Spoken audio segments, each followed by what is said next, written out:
Good evening, everyone. Welcome to NV's webinar session under the initiative of Ek Bharat Shresth Bharat program. So today we have with us Dr. Harikumar from Center Water Resource Development and Management Board from Kerala. So Dr. Harikumar is a senior principal scientist and also head and administrator and finance Central Instrumentation Facility, Ecology and Environment Research Group.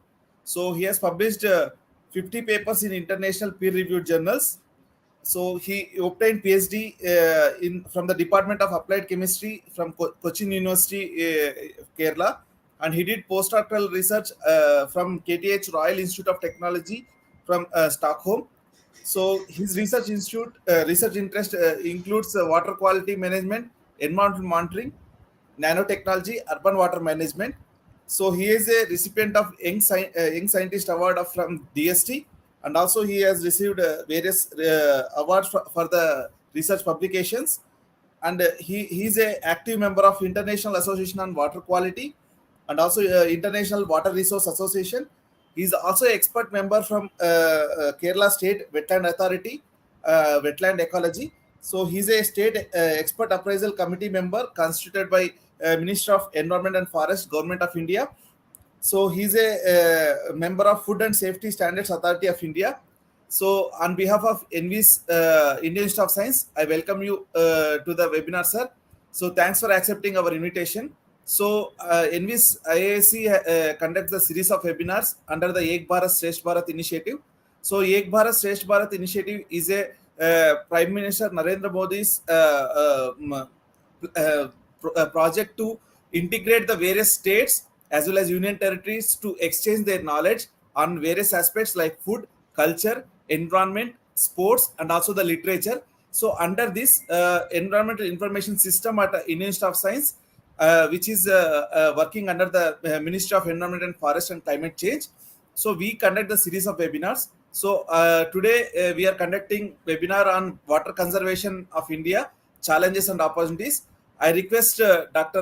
Harikumar sir to share his views on these conservation aspects. Thank you so much, sir. Over to Harikumar sir. Yeah, thank you so much. Thank you for the nice introduction.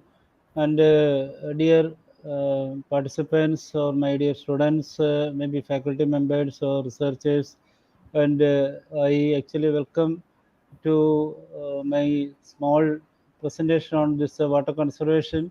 As we know that we are facing a lot of challenges in the water availability, water conservation, water use, and everything. Everywhere, actually, in fact, we are facing a lot of difficulties. We are actually in the two sides of a coin. No, on the one hand, we have actually taught in so many areas, and so many, especially, it is actually being felt in many areas. And also, on the other hand, we have actually fled and its consequences in other parts of India. So these two challenges now we have to have some compromise in between also. No, that's the main challenge we are facing. I will just glance through some of the very simple kind of things, no, which you may be knowing some of the things, but just to refresh your knowledge about how actually, in fact, we can conserve the water. What are the challenges for this type of water conservation which we are facing today, and how we can actually manage these kind of things. That's a kind of a presentation I will be doing for the maybe last 40 minutes or 35 minutes. And if you have any questions or something to be discussed, definitely whatever I know I can actually answer your question, or maybe later I can actually maybe send your questions, maybe answers through email or maybe whatever media I have with me.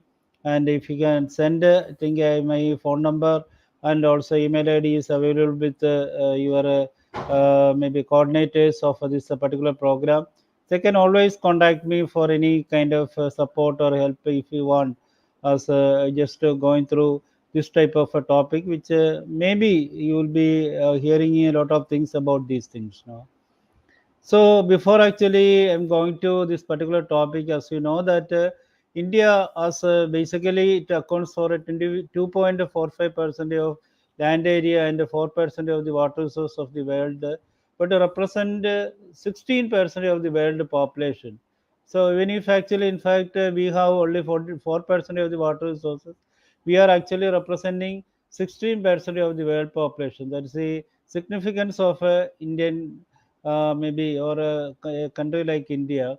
Again, our water utilization, maybe the yield, the availability is 1,123 billion cubic meters. BCM is actually, in fact, a billion cubic meters, and of this 1,123 billion cubic meters, 690 from surface water and 433 from groundwater. That's actually the statistics which is saying that we are depending more on the surface water, but equally the usage of groundwater is getting important in many parts of India. And again, which is 28% of the water derived from precipitation. So whatever actually only small percentage we are actually making use of from precipitation, balance is whatever available as a surface water or groundwater.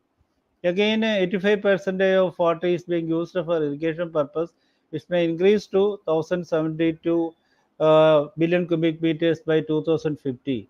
Again, another statistic says that by 2050 or even 2030 also, India is going to a water scarce country, so that our resources will be going to be very critical in coming 10 years or 15 years or 20 years. So that's the maybe status of our water availability in especially in many states in India.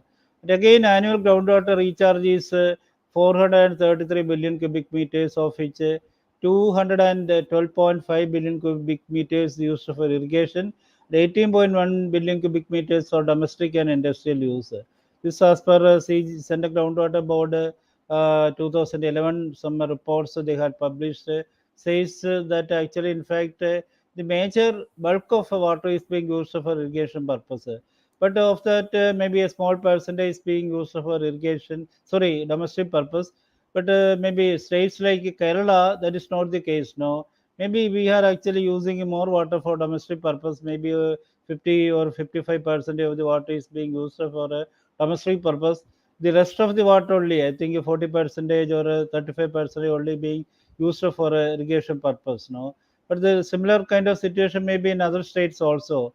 Maybe Karnataka also, the people are farmers are using more water or from a groundwater. That's the status of the groundwater use in those states, Karnataka or even Tamil Nadu, and again Andhra Pradesh or maybe Telangana, Maharashtra. All these places, all these states, even Haryana, Punjab, they are actually depending more on groundwater for the irrigation purpose, especially farmers. Kerala maybe on the other side. We are mainly we have some 65 lakhs open wells available in Kerala, and in a square kilometer we have more than 300 to 400 open wells are there in Kerala. Every household has a they have a well, so that is being used for a domestic purpose. Then again, by 2025, demand of domestic and industrial water usage may increase to 29.2 billion cubic meters. So, the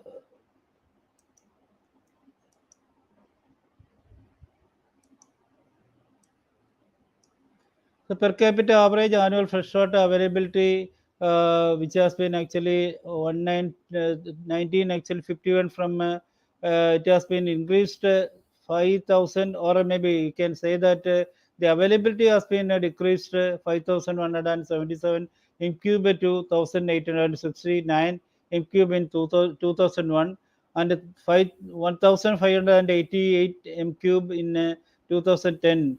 So it is expected that actually, in fact, because the population is actually increasing every year now, so every decade it is increasing. So the availability will be decreasing in 2050 to a tune of 1,140 m cube. So per capita in Indian conditions. So again, our coming to the groundwater, the thing is that traditionally rural water supply systems are based on mainly groundwater systems. For example, they are drawing water, especially for drinking or maybe their household purpose, mainly from groundwater, or they are actually using farmers in the rural areas sector. They are using this groundwater for their irrigation purpose also. They don't have many rural areas will not be having a proper centralized kind of water supply systems. Network may not be available in many systems, which is based on a riverine kind of a system, or maybe some other kind of a system which may not be present in many areas in India, or many rural areas in India. Again, 85% of the groundwater is being used for irrigation generally in India, and rural drinking water draws hardly 3%. So irrigation is the major user of this groundwater which is available in India. Then groundwater development in many states like Delhi, Haryana, Punjab is more than 100%. Already it is to the maximum saturation stage has been reached in so many states. But in Karnataka, Tamil Nadu, and Uttar Pradesh, it is more than 70%. So we can see that so many wells in these states when found to be very critical in these states, and especially the states like Delhi, Haryana, Punjab is overexploited. More than 100% of the water available in the this type of wells in our groundwater in those states have been utilized, so they cannot actually not explore more groundwater from these states for their any purpose, no, for irrigation or maybe domestic purpose. So it is actually, in fact, causing imbalance between over withdrawal of groundwater and deficit recharge. So even if you are going to recharge the groundwater sources, but that is also not properly happening in many of the groundwater sources. But if it is actually happening, it is actually causing the lot of imbalance, no, so that the groundwater withdrawal will be more than groundwater recharge. So it is actually resulting in the permanent a decline in the groundwater level in many of these states. That's a case in almost majority of these states in India, where actually groundwater is declining at a tune of around 2 to 3 meters, or even few centimeters also. Again, maybe the projected demand is especially irrigation around 1072 in maybe 2050. Already this has been the main usage of this water availability or water usage will be irrigation. And again, drinking water, it can be 107 102 in 2050. This actually on billion cubic meters in the unit. And the industry, it is 63 billion cubic meters in the year 2050. But the problem is that actually, in fact, we will not be available this much water for any type of use. For example, for irrigation, drinking water, industry will not be having that much water for its maybe withdrawal. So what is happening is that since we will not be having this water, we are actually popularizing the technology of water conservation. That's the only technology or only method by which we can use more water for our use. Even if it is for irrigation, irrigation water can be reused by using proper technology or methods. Again, second thing is that the domestic wastewater, or maybe our municipalities which is discharging wastewater, has to be finally, it should be treated, and it has to be reused or recycled in many areas. Then again, industrial water should be recycled and should be used in their industrial purpose also. Maybe so many other purposes we can use this type of water. So all these actually has to be popularized, or we have to carry out this type of recycling, or maybe reuse, or maybe water use efficiency we have to adopt sometimes in certain cases. Then only actually we can actually fill the gap between maybe this year, or maybe coming years, coming 5 years or 10 years. That's the status of water management or water conservation in India.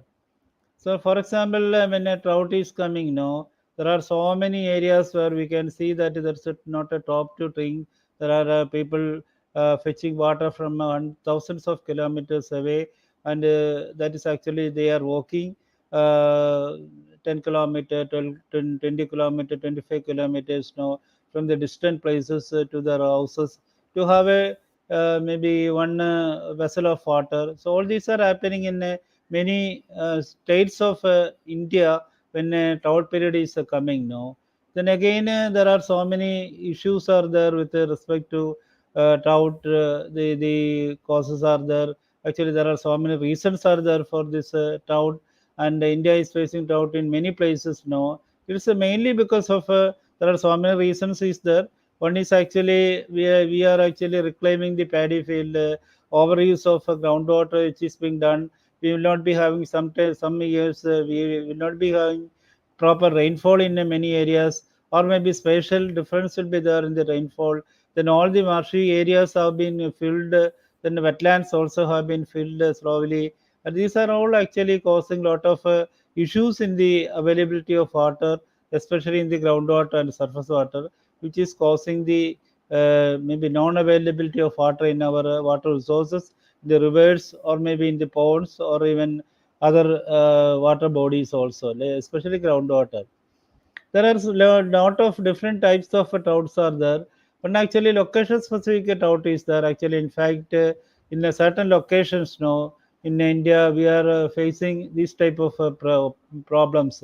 So where in there are actually the as per the maybe statistics of irrigation commission now, they had identified 67 districts in India that are actually drought prone because the rainfall is less than even 60 centimeters in a year. Now that's the case with these type of things. But you see in a state like in Kerala, we are receiving some 300 centimeter of rainfall in a year average. There are certain areas, in fact, we are receiving 400 also, but there are certain areas we are receiving on an average 300 to 320 centimeters. But you see, there are certain areas now we are not even getting 60 centimeters of rainfall. That's a big issue which we are facing in many states of India. Then, of course, the inadequate rainfall. There are certain periods we have the excess rainfall, and certain periods we have inadequate rainfall. All this is actually happening because of climate change impacts on our maybe what to say. We may not be able to predict this type of variation in the climate change to our rainfall pattern. There are certain months we have adequate rainfall or excess rainfall, which is causing floods in so many states.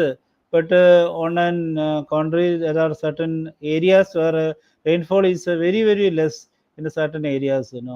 That's maybe mainly occurring due to the changes in the climate change and the emission of carbon dioxide to the atmosphere, which is actually causing a lot of changes in the atmospheric conditions that is actually influencing the changes in the meteorology and also rainfall pattern also.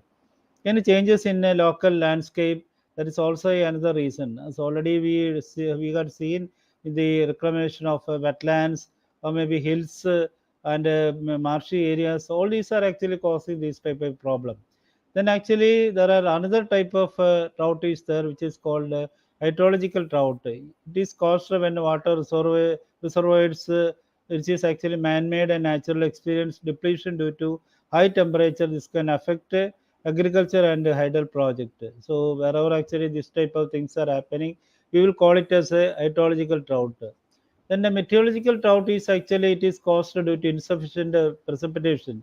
As already I told you that there are certain cases, certain areas will be there, certain regions will be there where they will not be getting enough rainfall on a particular maybe year. So that may lead to the insufficient rainfall or precipitation. Ultimately, that may cause problems in the soil, or maybe water resources available, water reservoirs available, and that may affect the rain cycle, and that is we call it as a meteorological drought. Then, of course, one another important drought is agriculture drought. No, it is can be caused due to many reasons. Of course, it can be due to insufficient precipitation, maybe high level of evapotranspiration, reduced groundwater table, and can pose a serious threat to, or even availability of water in the nearby places. All these are actually lead to the agriculture drought in a particular area. This is actually some of the impacts of this type of changes in the climate, or maybe water availability, especially sand mining, stone quarry, laterite quarry, all these are lead to the depletion in the water table in the nearby areas, and that ultimately will lead to the this type of drought in many places. So we can see this type of photographs in many areas of many states of India. And on the other side, already I told you that there are certain areas where there will be excess water will be there, and during, especially during the flood. These are actually two sides of a single coin, where sometimes the drought will be there, sometimes we will be having a severe flood we are experiencing in many parts of India and many states now. So this we may have to solve this type of disparity which is occurring in many states now, and we can see, especially one state like Kerala, there are the on the one side we can see the high flood which is being occurring due to the high rainfall in a certain months, especially starting from June, July, August to September. This happening again in the months of January, February, March, we will be having this drought-like situation. So these are actually happening in a similar kind of thing in Karnataka, Tamil Nadu, even Andhra Pradesh, Telangana, all these places. This type of problem is there. So these are some of the issues with the two sides of this coin. So how to actually solve the problem? That's the main thing. So another issue which we are facing is sewage overload now.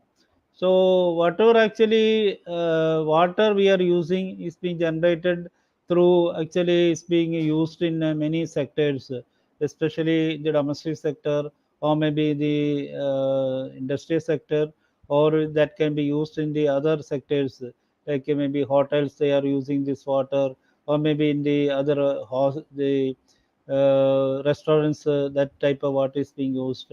All this water actually it is being discharged now.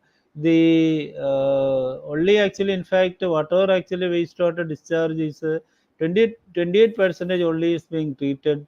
And again, this number of treatment plants available in the secondary cities or secondary towns are very less now, compared to the major township or major treatment plants in many of the areas or major townships.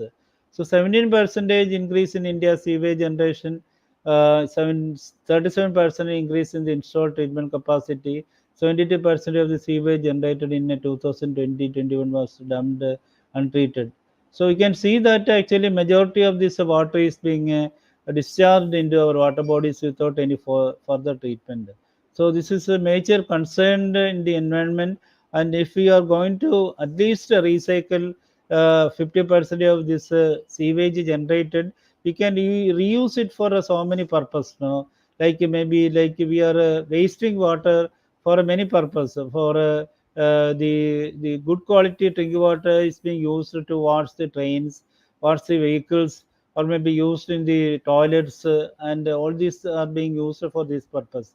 But if you have a dual plumbing system in the future, actually it is going to come now, going to come. And if you are using one pipe having not a very good water, very good quality water, second pipe should especially good quality water, drinking water quality standards, within that standard should be one piped water.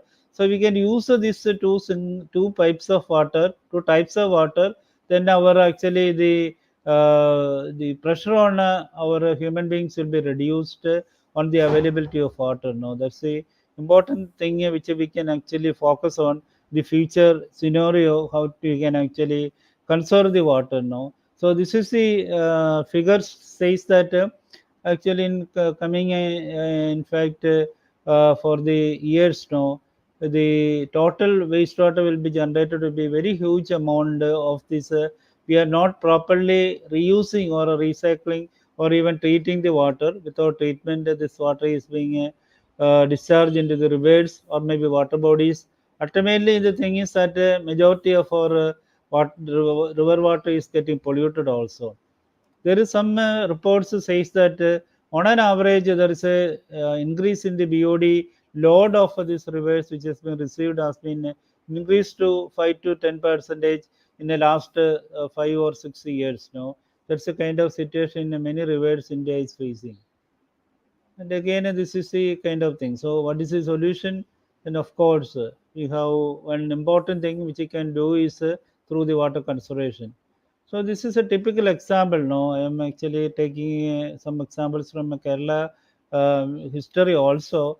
This is actually is a kind of a vessel, a copper vessel, which we can store the water.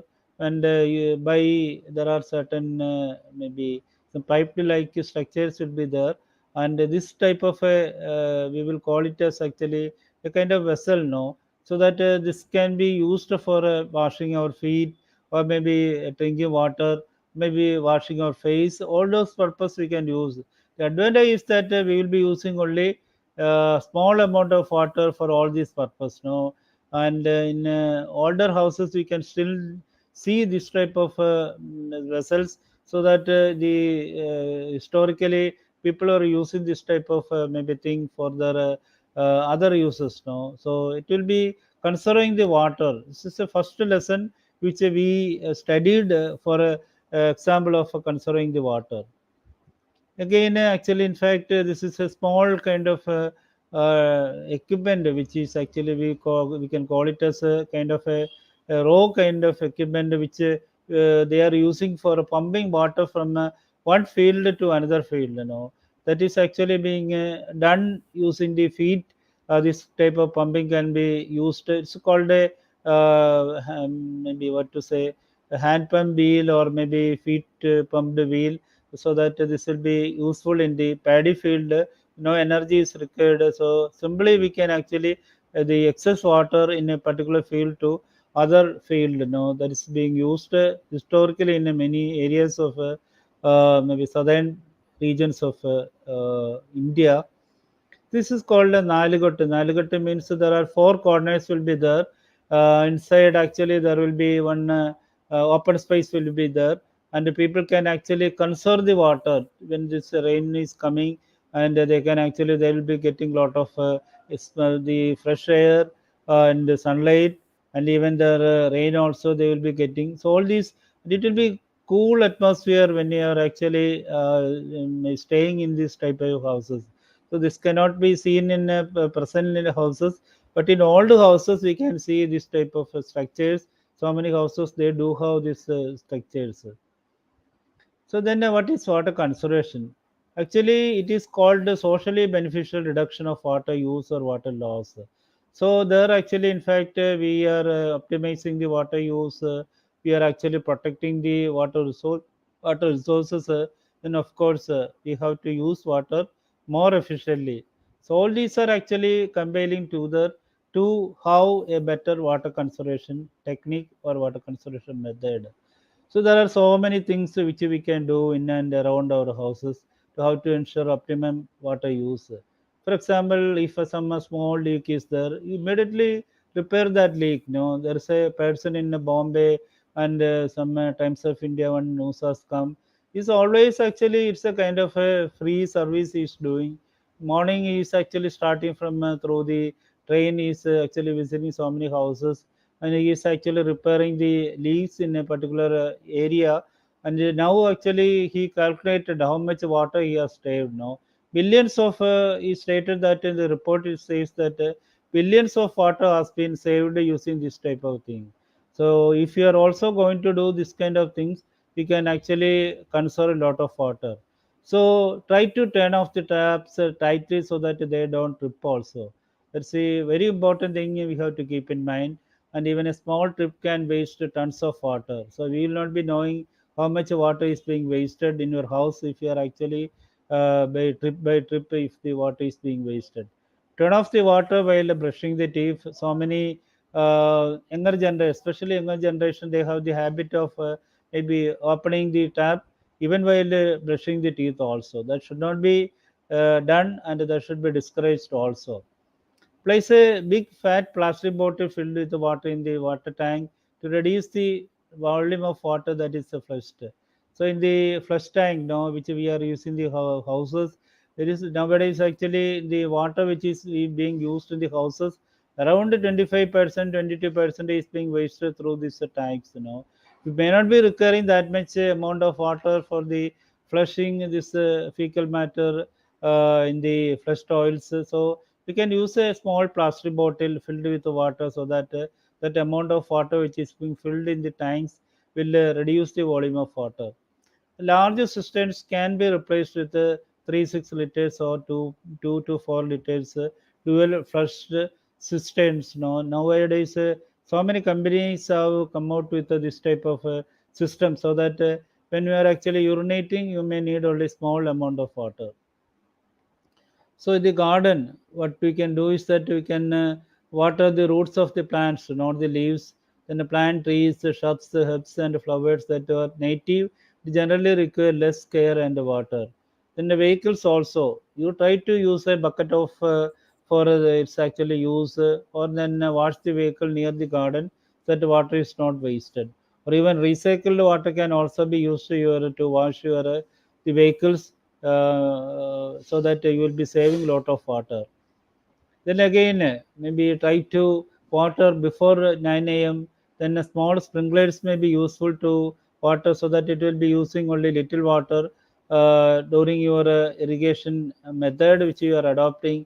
Drip irrigation is an even more efficient method, so that it will only save, not only save water, but it can actually be used to even introduce fertilizers also, that we call it as fertigation, so that this water can be applied along with the fertilizer to the roots of the plants.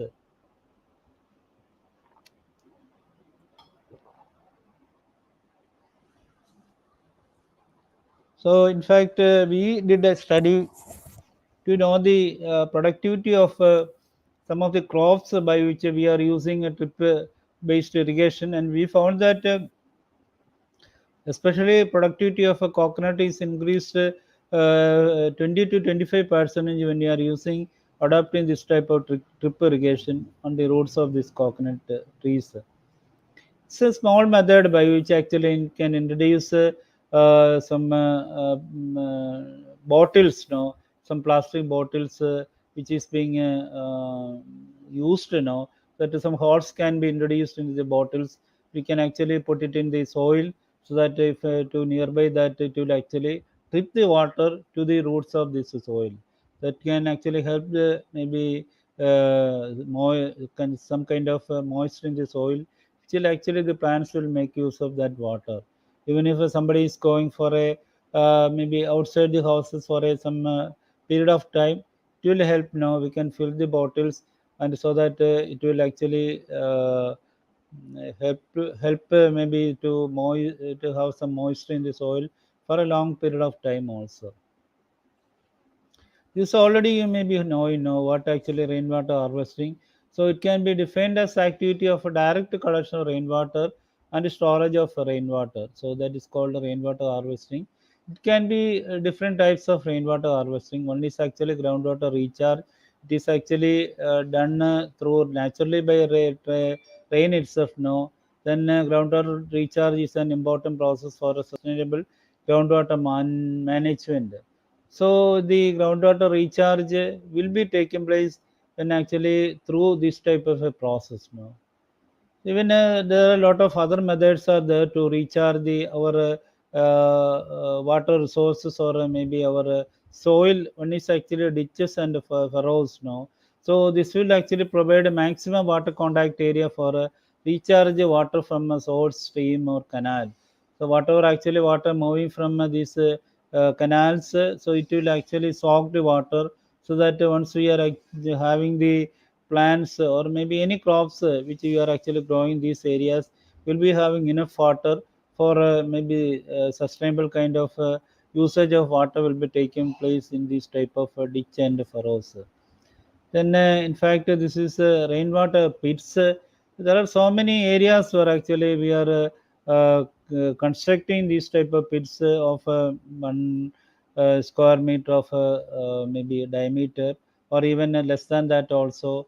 That all these type of things can be done, so that whatever water during the rainfall will be collected in these rainwater pits, and this water will be used to recharge nearby groundwater, or maybe this soil also, so that the soil will be always having some moisture, so that it will be helping to grow the plants also. This is all kind of a rainwater which is actually being practiced in the historical times. They have a kind of a cloth in Lakshadweep Islands. If you go, you can see still people are using this type of crude method to collect the water. So when the rainfall is there, they have some cloths tied on to for bamboos, and it is being collected and it will be filtered, and through a aluminum vessel it will be collected for their domestic use. Now, actually, in fact, we are on the process of constructing so many rainwater harvesting. Some of the cost-effective method is using ferrocement kind of a technology, which is actually the cost is around 1.5 rupees per liter of this type of a ferrocement tank. Now, nowadays, actually, little bit costlier. 2 or 2.5 rupees may be there in the construction of this thing. This is a tank constructed in Lakshadweep Island. We have constructed this type of around 1,000 rainwater harvesting all the islands of 10 islands of this Lakshadweep, so that they can use this water for the drinking purpose, and maybe other purpose, or almost they can use other source of water. So you can see per capita water need for cooking and drinking maybe. So you can assume that it can be if 10 liters now.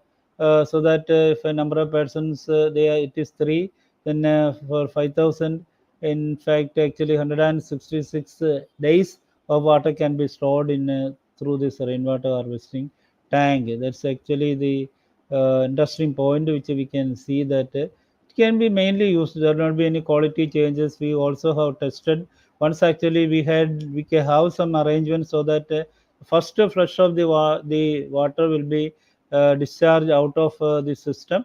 Then second or third rain only we will be collecting in the rainwater harvesting unit. Then that can be stored, or that can be filtered through a filtering material, like sand we can use, or maybe some charcoal we can use, or even bleaching powder also. If it is filtered through that type of a filtering media, then that will be treated or filtered, and ultimately that water can be stored for a very long period of time. That's the advantage of rainwater harvesting. So there will be gutter will be there, inflow pipe will be there, one filter will be there. Then ultimately there will be storage tank. The catchment area is of course the roof. So if it's a slanty roof, it can be very convenient.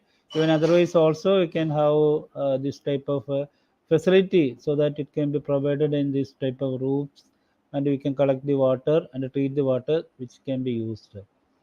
Of course, that's and one side we can actually harvest the rainwater.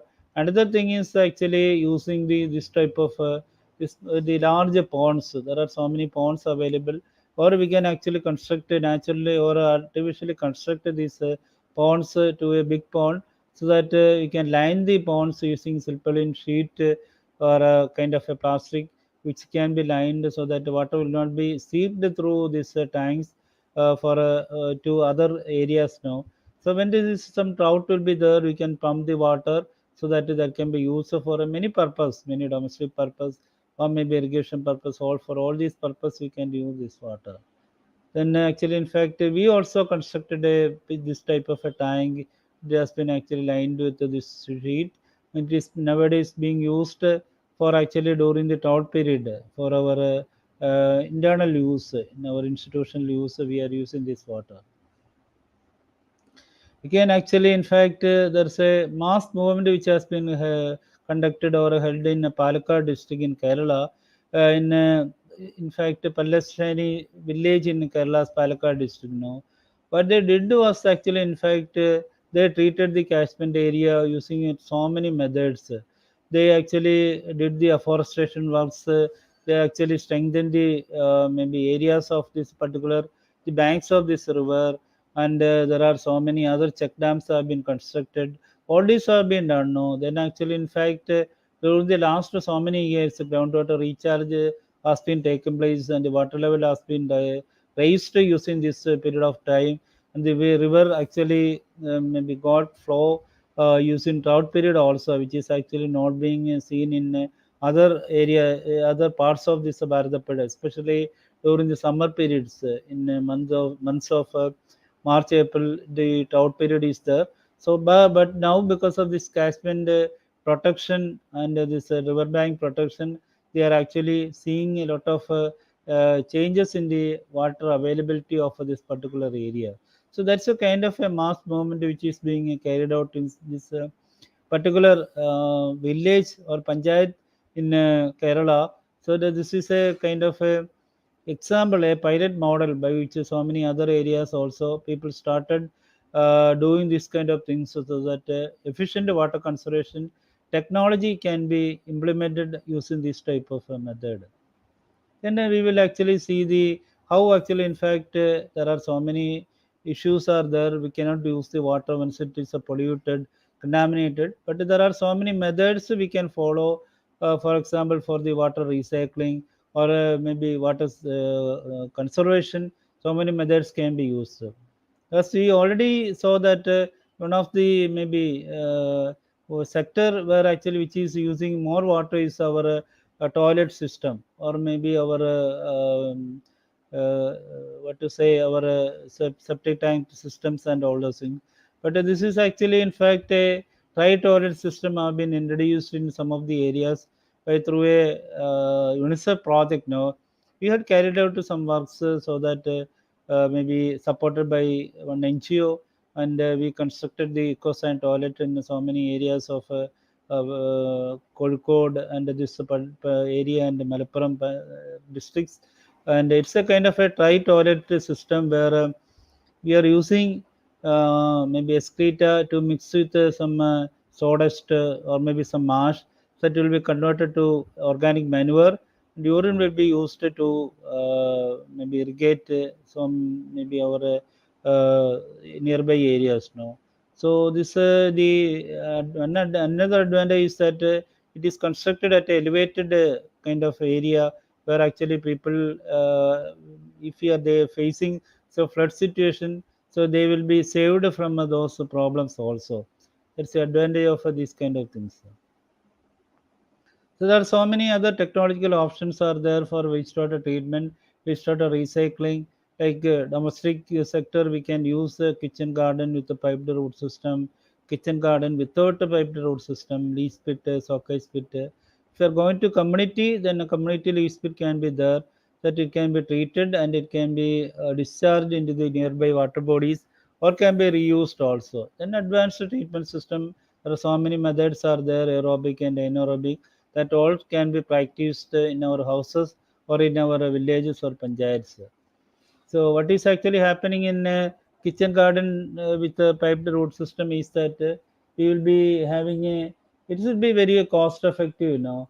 So the only thing in fact we have to careful is that the detergent now we should be very careful to having some silt trap or something like that, so that it has to be removed by some method. So then otherwise the plants will be destroyed by using this type of treatment system. Then again, actually, the system will be having the following components: a grease trap to collect the grease coming from our kitchen, then a simple bed of appropriate size to absorb the available water. Then actually, it will flow into the bed. The plants suitable vegetation or flowers or both the side of the trench that is actually being done. Leach pit can be done around about maybe 0.75 cubic meters that can be collected. You can actually use some stones, bricks or something like that, so that in the water will be absorbed, and all those will be helping for wastewater to collect and go into the percolate into the ground ultimately. Advanced treatment system, there are actually even cost effective treatment systems are also available. So in fact we through before discharging this wastewater into the wetland area, once actually in fact this was discharged into a wetland area, so to prevent that in fact we proposed a technology called the rotating biological contactors method, so that we have a, with the support of Kerala Water Authority provided clarifier, pressure filter and activated carbon. Then it was disinfected with the chlorine now. Ultimately, we provided a sludge treatment unit also. So it can actually treat 80,000 liters of water, wastewater, So that kind of a treatment system, advanced treatment system also can be proposed. Then we can have a gray or black water system. For example, gray water means which cannot be used where it is coming from the kitchen or maybe coming from the bathroom, except maybe toilets and other things. So all this water can be reused or recycled, which can be used. So there are so many methods. Or the primary sedimentation or trickling filters can be used. Finer sedimentation, then we can actually recycle the effluent can be used for so many technologies and methods.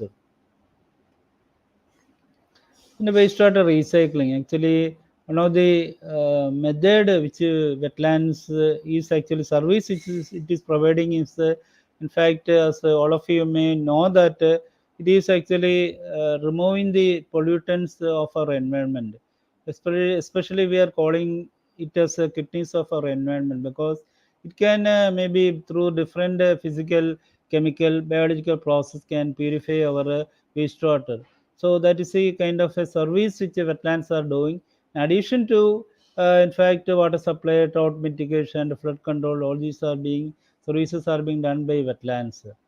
Wetland is also doing another service like it is acting as a natural sewage treatment plant in East Calcutta. That is actually it is one of the largest sewage flood and aquaculture farm is being maybe practiced in this particular city, and the lakhs of rupees are being generated through this type of process which is taking place in these wetlands in eastern Calcutta.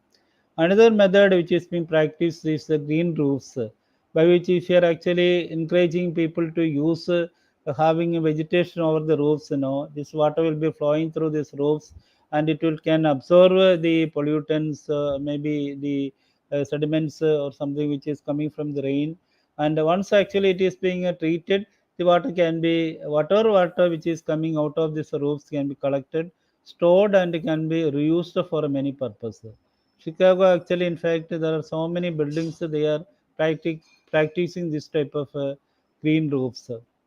So, in fact, another domestic wastewater recycling, in fact, we had adopted is constructive wetland. So, in our campus also, we did this type of a thing. So that was a kind of a horizontal kind of a wastewater treatment system or wastewater recycling unit to be constructed. This is actually, in fact, the kind of maybe structure of this wastewater treatment unit, which is actually coming from our campus or from the canteen. All this water has been collected in a sedimentation tank. A lot of oil and grease will be there naturally from our canteen that has been maybe allowed to skim, and mechanically that has been removed. Then again it is passed on to a filtration tank with sand, then charcoal and other pebbles and these kind of things. It is passed on to storage tank. Slowly it has been released to the constructive wetland. Well, actually, we planted so many locally available species of plants, and it has been maybe provided a pipe with small holes, so that through that pipe it will be tripping that water to this vegetation.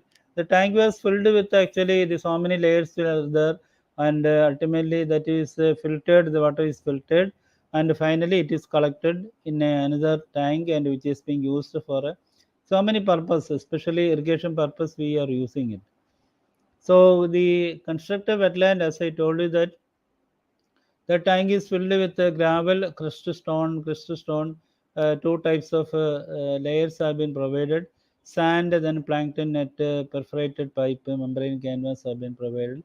These are actually the scientific names of the plants which is locally available. Now it is better to use the local available plants which can sustain also. Some aquatic plants you can select and you can plant these type of things. So actually the total view of this thing. And again, another important point is that it has been done with a gravity flow. So pumping was not required. So by gravity itself, it was maybe flowing. So filtration tank, storage tank, sedimentation, skimming tank, all these have been provided, and ultimately this has been provided with a perforated pipe. And this water is flowing into the tank through this pipe through different layers. Ultimately, it is getting treated. So we tested and we found that some 20 or 25 days are required to our retention time, so that the proper treatment is actually maybe done in this particular time. Again, on the side by side, we provided a composting unit also, vermicomposting unit, which are always generated in our canteen itself now. The tank maybe which is receiving that fluent contains lot of solid waste. So this is being treated using a bacteria or sorry earthworm, an African species, Utilus, which is being used, and we got a very good organic manure out of this vermicomposting. Then again, another method of actually conserving the water is through rejuvenation, no, of our locally available pond tanks and ponds. In fact, that there also actually we had actually did a work on Nilichira. There's a pond available, and the corporation actually is the owner with the support of the corporation through one project. Now we actually did some renovation work, and the area is actually around 4,420 square meters. Depth is around 3.5 meter. Water level actually it is 1 meter. And in fact, we studied all the things and the activities we carried out actually cutting and removal of weeds, excavation, wailing on water, and the initial water has been done. Then we actually provided a filter media. Then the construction of a foundation, retaining wall, all these have been provided. This is the state of this particular tank and pond in the or maybe Nilichera pond in the initial stages now. So a lot of work has been done, and ultimately this has been provided with the filter media also. And now actually this is the state of this particular uh, pond, where actually in fact the corporation, especially they are pumping out 1 lakh liters of water. Again, another advantage which is being done by this renovation is that nearby groundwater sources are being recharged by this type of construction, and people are happy. It's actually a good aesthetic place, so that a lot of people are coming, spending their evening in and around this particular area. So this is actually another wetland. Actually, wetland also is a maybe particular area where we are actually conserving the water. Once we are actually conserving and preserving the wetland, then only nearby our groundwater recharge will take place, and there will be enough water for our human use also. So now we are proposing to renovate another the same kind of this thing available in our nearby areas now. So this is all I want to convey you to maybe on regarding water conservation. And if you want to have some discussion, I think I had maybe discussed only some maybe mm, I was told that only school children or some students only attending this program. So I just want to make you understand also what are the different conservation technologies available. So to hope you understand whatever I conveyed to you, you may be knowing some of these things. And if you have some questions to ask, definitely you can ask. I'm only happy to answer whatever I know. Sometimes I may not be knowing the answers, then of course I can actually share with you through the email or maybe some other social media. So thank you so much. Thank you. Sure, sir. Thank you so much, sir. So we have some questions here. So there is a question from Varun Sharma. Sir, have you observed any change in rainfall pattern in Kerala? Actually, in fact, we cannot say predict this year's rainfall, but we cannot at present we cannot say any rainfall pattern change. The last year also we received maybe rainfall in the month of high rainfall than the expected kind of rainfall. The month of September, October also. We don't know what will happen this year. The predictions are actually in fact not up to the marks still actually. So we can now what they are saying is that it can be predicted only some 2 or 3 weeks before only. So it will be very difficult to predict those type of rainfall. But we are actually doing all the precautions. If that type of a rainfall is coming, they have what to do, what are the things to be done. and all the reservoirs are, and we are all ready with the kind of a situation which if some that type of rainfall is coming. At that time, actually, in fact, during the previous rainfall, we are not at all prepared now for that type of a rainfall. Second time, we are still more prepared, and the last year we are somewhat prepared to face those type of situation. Actually, we are not able to predict this year what is going to happen. Okay. Sir, there is another question from Varun. Is monoculture plantation like rubber is having any impact on water resources in Kerala? Your observations, please. Monoculture plant, of course, they can actually maybe limit the recharge of groundwater in many areas. That is, some studies are actually pointed out. But if some type of maybe mixed culture now, the farmers are maybe encouraging or doing that type of a thing in many of the rubber plantation area also. That is also being maybe helping to withstand the landslide in many areas, and also helping to recharge the groundwater sources also. That is maybe being done practice in many areas of Kerala. So that's the, but there are some statements saying that this type of cultivation actually enhancing the landslide in some of the areas, in hilly areas and all those things. But that is being discouraged also nowadays, no. So the as such water conservation, I think really limited studies have been carried out regarding the impact of this rubber plantation on the availability of this thing. But whatever little bit studies or maybe the some small studies carried out, which indicates that there are some influence on the availability of water or groundwater recharge in those areas, which is actually not very encouraging in the rubber plantations. So there is one more question. So this question is from Manasvi Kiran. I came to know a lot of paddy fields are reclaimed across the Western Ghats. Can you suggest any approach to reduce the impacts? And can you suggest any approaches for what wastewater treatment in Western Ghats?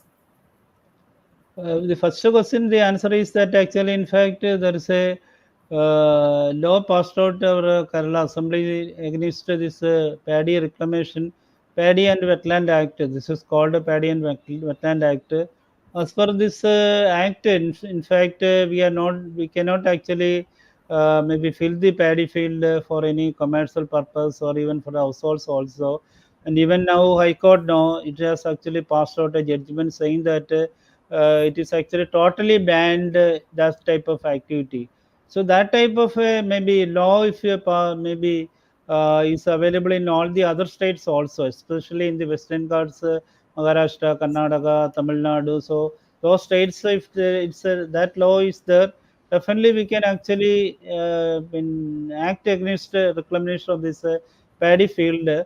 So another thing which we can actually practice is, of course, definitely the maybe the encouragement from the government to have more paddy cultivation in the areas. Now, what we are actually getting a reaction from the farmers is that now paddy cultivation is not very profitable. Now, that is what is hearing from many of these farmers in the field or agriculture field.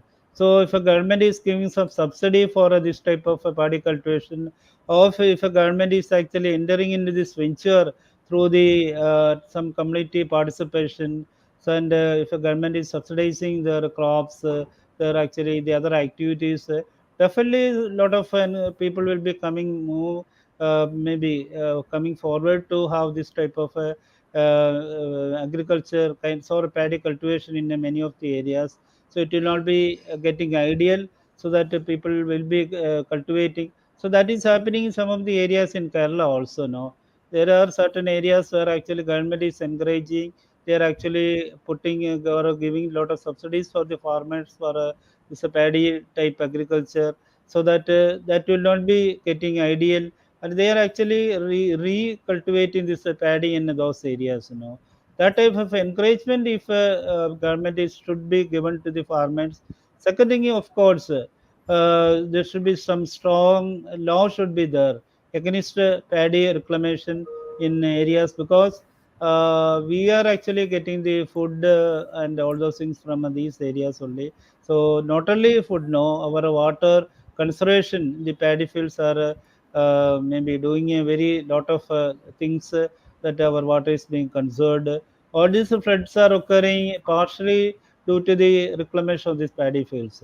Second thing, of course, the water recycling. Of course, we can make use of whatever wetlands we do have. One thing is that if we are protecting the wetlands, for example, already I told you that the Eastern Calcutta wetlands, we have a Vemanad cold wetland system which is coming under Ramsar side now. It is even maybe treating more than lakhs of water, the wastewater coming from some 10 rivers of Kerala. So all these rivers are discharging into river, into that particular wetland, and it is treated by this wetland because of its assimilative capacity. Only thing we have to be very careful is that it should not exceed the assimilative capacity. If it is within that assimilative capacity, definitely this wetland will take care of this treatment of the water through all the systems which is taking place through a chemical absorption, or maybe physical absorption, or maybe biological process, or through its microorganisms. All these are actually taking part in maybe converting the toxic chemicals into harmless product. So the recycling also will be taking place. All these will be helping to maybe retain the whatever actually in the pollutants. So this will be helping to what to say, the treatment technologies. So that is actually on one side. Second side also, as I maybe presented one example of using some constructive wetland, in some of the areas where actually it is a kind of a green technology. We don't have to use any chemicals. So directly we can use this type of plant-based technology for treatment of pollutants. So this can actually do the all type of treatment. Many plants are available which have the capacity to treat the polluted water. So that actually, that practice we should actually encourage, so that we can have this type of a sustainable kind of a technology or green technology in our Western Ghats area. Thank you. Okay, thank you, sir. There is a appreciation from Annapurna Dhal. She says it's a very nice presentation. So there is a question from Manasvi Kiran again. Sir, recycling time of, sorry, I think there is some typo error. So the plants which we use for recycling need to be recycling time of the plants need to be considered in treatment. So any approaches you suggest? Yeah, definitely it has to be harvested now. We don't know how, like if you are using a plant locally available, that may not last for maybe 2 years, 3 years, 4 years. We have to test all the things now. If it is actually, then we have to replace that plants periodically or harvested periodically. Then only we can actually function that particular system efficiently. Second thing is that you can also introduce some fish also. Now we tried with some fish available, so that there are certain fish we can actually consume this type of certain maybe pollutants, which can survey this type of pollutants also, which is not for maybe any aquaculture purpose. The other way, this can actually maybe clean the water. That type of thing also can be practiced. These tanks. So all these can be combined to the practice in the tanks. So almost definitely we have to see that the plants if is growing, and we may have to the what to say, the thing has to be harvested periodically, and replace that plants also once in a while if it is actually not withstanding all the this being received by the this constructed wetland that particular time, and we have to do the maybe replacement of these plants. So that has to be taken care of. Okay, thank you. Okay. So there is a question from Mahansh. Sir, can you highlight the scope of granular sludge in wastewater treatment? Granular sludge means a sludge actually which is being maybe taken from which maybe treatment plant. Can you maybe explain that? I am actually telling about granular. Actually, I don't know. Granular sludge means the granular sludge which is being collected from, I don't know which type of a treatment system. If it is not a very problematic area, that can be used, no problem. Otherwise, if it is a maybe some industrial waste or something, if the sludge contains some heavy metals, of course you have to be very careful, because that heavy metal also will be leached out from that sludge which you are using as a media. Then that will be causing a lot of issues and problems in the future also. So it is not Okay. recommended. That is what I want to tell. Okay. So there is a question from Pattedar. Can we use microbes to treat the water? Definitely, you can use the microbes. There are so many studies have been carried out on the microbial culture. We can actually prepare in our laboratory that microbial culture can be used for the treatment of this water. No, that is practiced to so many places. But like pseudomonas, no, that's a culture available. That is one to maybe remove even pesticides also.